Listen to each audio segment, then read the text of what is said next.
Hamda bu preparatlar har doim bemorlarimga tushuntiraman, sehrli emas. Glikagon podobni peptid, ya'ni hozirgi kundagi ozdiruvchi preparatlarimiz, hammaga mashhur bo'lgan preparatlarimiz. Bu preparatlar haqida oldin ham gapirib o'tgan edim, lekin bu mavzuga qaytishga qaror qildim, chunki hozirgi kunda juda ko'p bemorlarimiz tomonidan bu preparatlar o'z xohishlari bilan qabul qilish holatlari yoki bo'lmasam kosmetologlar hamda dietologlar tomonidan tavsiya etish holatlari uchrayapti.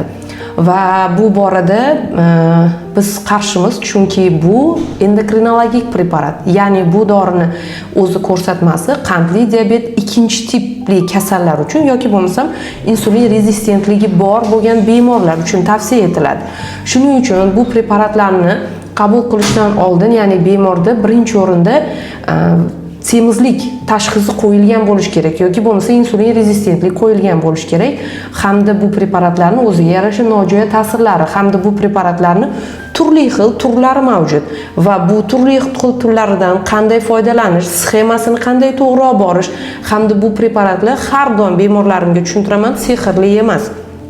Ya'ni bu sizni ozgina ishtahangizni bo'g'adi, ichaklardagi ovqatni passajini sekinlashtiradi, ya'ni sekin ovqat hazm bo'ladi, to'qlik hissi chaqiradi va shuni hisobiga bizdagi vaznni ketishiga yordam beradi. Lekin bu preparatlar ertaga to'xtatilsa, siz yana vazningizni qaytib yig'ishingiz mumkin, agarda siz o'zingizni to'g'ri olib bormasangiz. Shuning uchun bu preparatlarni qabul qilishdan oldin albatta shifokor bilan maslahatlashing.